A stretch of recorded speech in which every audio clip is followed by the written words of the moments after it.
In the first stage of the subject, we saw about the fluids. Liquids and gases have the property to flow, so we can classify them in a group of fluids. The water distribution network is a system engineered of hydrologic and hydraulic components which have the water supply. They need to be in a positive pressure to be sure that it reaches all the components of the network. These are the ones that we use in our daily life. In the case of a small domestic system, the water should be pressurized by a pressure vessel or even with an underground cistern. This is to eliminate the need of a water tower or any other high-net water reserve to supply the water pressure. Then we have the gas distribution network, which is a system of external line pipes from a source to a gas consumer service. It seems to be similar as the one of water distribution, but it is not. They have their differences. And finally, it exists the drain network, which also uses pressure to keep the waste moving and flowing and not leaving it stagnant. It connects thousands of houses and finishes at only one destiny. The line pipe of a house needs a certain pressure to keep the water moving. If it exerts the pressure with a force of 125 newtons and the line pipe has 50 centimeters of radius, which is the pressure. To solve this problem, we need to use the formula pressure equals force over area. And to get the area, we multiply P times radius squared and we get 0.785 meters squared. And to complete the formula, we substitute the values and divide 125 between 0.785 meters squared, and we get the pressure of 159.23 pascals. A heat source is anything that can heat up a spacecraft. An example of this that is used at home or industries is a boiler that is mainly used to create steam or hot water for the processing of heating and to generate electricity. Cooling is the transfer of thermal energy from one medium to another. In industries, it is used, for example, for equipment to not overheat. Many cooling applications use water as a medium to absorb heat because it has a high specific heat and high boiling point. For example, how much heat it is lost in 350 milliliters of water if the environmental temperature decreases from 35 to 20 Celsius? Well, in the data you have that the mass is equal to 350 milliliters, that is equivalent to 35 kilograms. The specific heat of water is 4186 joules over kilograms. The initial temperature is 35 Celsius and the final temperature is 20 Celsius, so the change in temperature is minus 15 Celsius. The formula you're going to use is heat equals mass times specific heat times change in temperature. Then you have to substitute these values in the formula, and the result is minus 21,976.5. So, when the environmental temperature decreases from 35 to 20 Celsius, it is lost a total of 21,976.5 joules of heat. A thermal interchange device is a heat exchanger that is used to transfer heat between two or more fluids. This device is used in both cooling and heating process. Atmospheric optical phenomena are caused when the light from the sun or the moon interacts with elements in the air or atmosphere. The observer sees the lights after all these elements has interacted. Electricity and magnetism. Electrical energy generation. Electrical energy has to be made by conversion from some other type of energy. Like when the lamp, you plug it into the wall outlet, it passes through and the lamp turns on the bulb, and that is the electrical energy. Electrical energy source. The electricity sources are defined as the resources for the electrical power. The most known electrical potential source is the battery. The three major categories of energy for electricity generation are fossil fuels, nuclear energy, and renewable energy.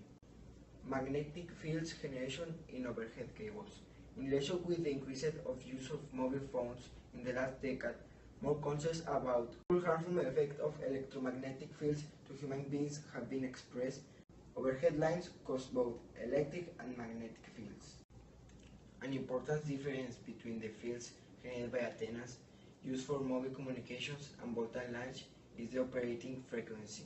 The fields of high voltage lines have a low frequency of 50 or 60 Hz, and the other has a bigger. Household electric circuit.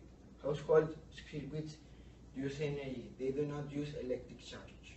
The electric charge that flows into your house through the electric circuits carries with him a lot of energy that you can use in your tasks.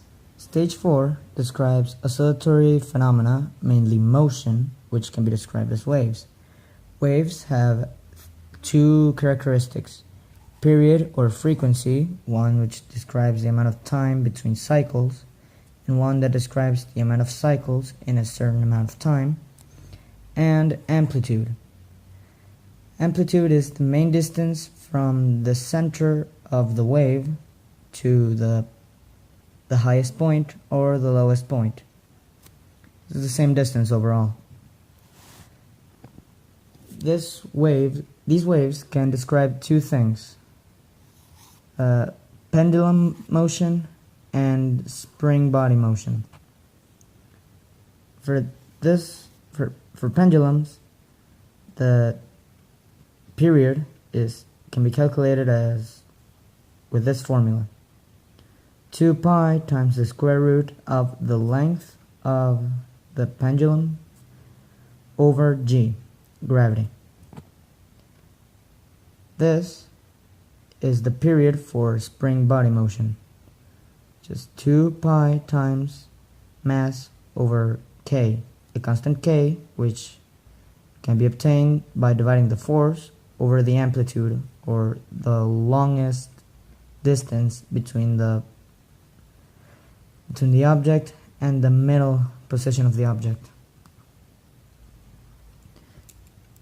It gives us this formula, which can be used very easily. There are two types of waves: longitudinal, which transverse through themselves and the dispersion of the waves is parallel, or electromagnetic waves, which traverse sort of perpendicular to the center. And when waves interact with other objects, they can reflect, refract, which is to go through the object, diffract, which is to disperse after going through the object, and superpose, basically adding one wave on top of another. This superposition can be constructive, making an even bigger wave, or destructive, which makes an even smaller wave and sometimes annihilates it. Some waves, sound counts as a wave, and it can travel at 5 kilometers a second through solids, 1.5 kilometers a second through liquids, or 300 meters a second in air, also varying with temperature, going faster as the temperature rises higher. Sound has intensity, which can be calculated as watts per meter squared, and an intensity level, which takes a logarithm of that.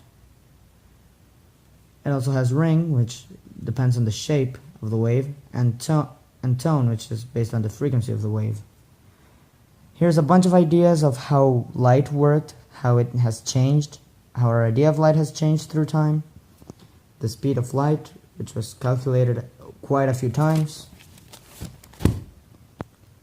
And the electromagnetic spectrum, the visible spectrum, and the reflection of light in different mirrors. A completely flat mirror will reflect everything equally. A concave mirror will reflect things very differently, making the image smaller or even upside down, inverted, while a convex mirror expands the object.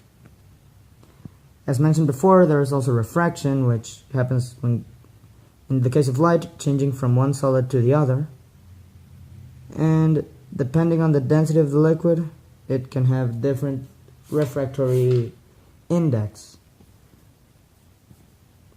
Basically this formula where the speed of normal light is equal to refractive index times the sine of theta, which is the angle at which it enters, compared to the normal. Different mediums make light travel at different angles. That's the point of refraction. And we can calculate most of what we need of refraction with this formula. These formulas, really. And that's probably all.